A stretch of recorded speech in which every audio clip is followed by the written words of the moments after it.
नमस्कार।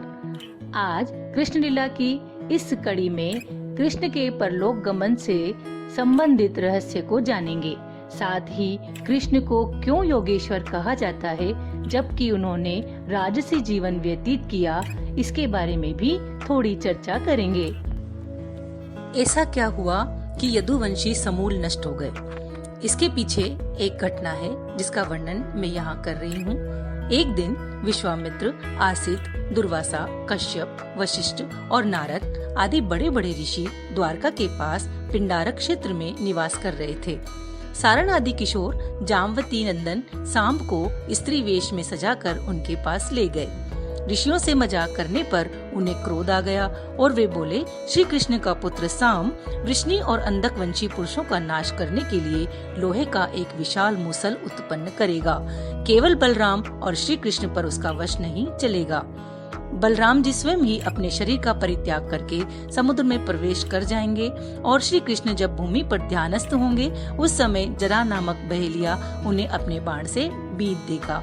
मुनियों की ये बात सुनकर वे सभी किशोर बहुत डर गए। उन्होंने तुरंत सांब का पेट, जो गर्भवती दिखने के लिए बनाया गया था, खोलकर देखा तो उसमें एक मूसल मिला। उन्होंने राजा उग्रसेन सहित सभी को यह घटना बताई। उन्होंने उस मूसल का चूरा चूरा कर डाला तथा उस चूरे व लोहे के छोटे टुकड़े को समुद्र में फेंकवा दिया, जिससे कि ऋषियों की भविष्यवाणी सही न हो।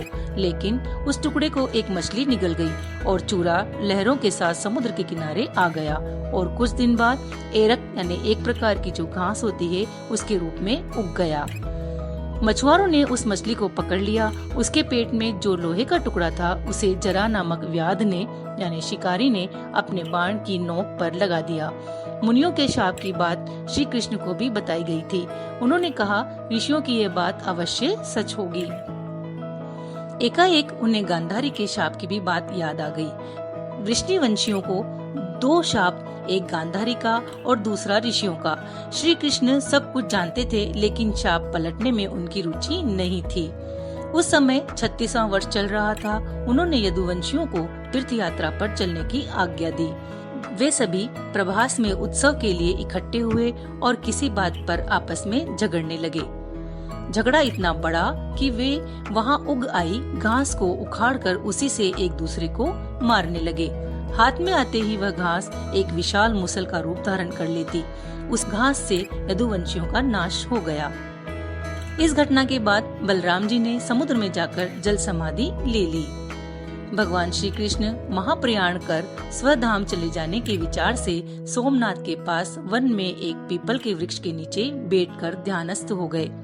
जरा नामक एक बहेलिये ने भूलवश उन्हें हिरण समझकर विष युक्त बाण चला दिया, जो उनके पैर के तलवे में जाकर लगा और भगवान श्री कृष्ण स्वधाम को पधार गए। इस तरह गांधारी तथा ऋषि दुर्वासा के शाप से समस्त यदुवंश का नाश हो गया और ऋषियों द्वारा दिया गया शाप की इस मूसल के सभी मारे जाएंगे वह भी पूरा हुआ, क्योंकि मछली के पेट में मूसल का एक टुकड़ा था जिससे जरा ने अपना तीर बना लिया था। अब हम बात करेंगे कि कृष्ण को योगेश्वर क्यों कहा गया है। आज भगवान कृष्ण की भक्ति दो स्वरूपों में की जाती है, बाल कृष्ण और योगेश्वर कृष्ण। सिर्फ ज्ञानी पुरुष को ही कृष्ण भगवान की सही पहचान होती है, क्योंकि उनकी आत्म जागृति कृष्ण भगवान की जागृति के समान होती है। ऐसे ज्ञानी कभी कभार होते हैं।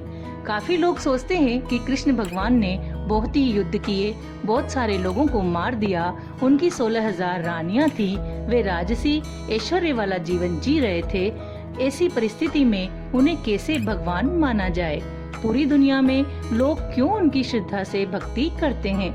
परंतु भगवान मतलब आत्मा कृष्ण रूप में थे।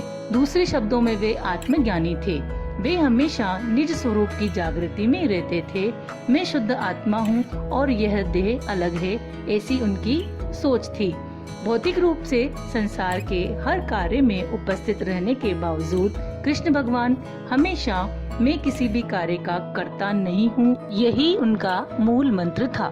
उनकी हजारों रानियां थी और वे राजसी जीवन व्यतीत कर रहे थे।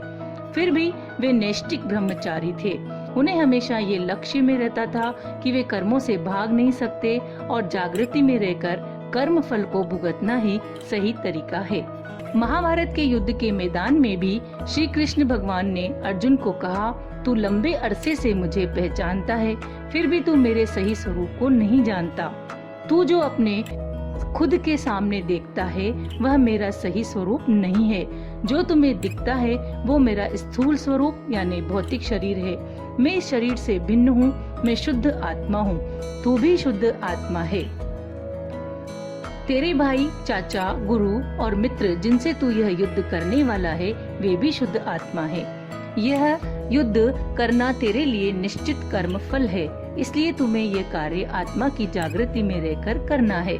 इस जागृति में रहकर अगर तुम लड़ाई करते हो तो तुम नए कर्म नहीं बांधोगे और पुराने कर्म खत्म कर पाओगे, जिससे तुम्हारा मोक्ष होगा। इस तरह अर्जुन भगवान श्री कृष्ण द्वारा दी गई जागृति में रहे।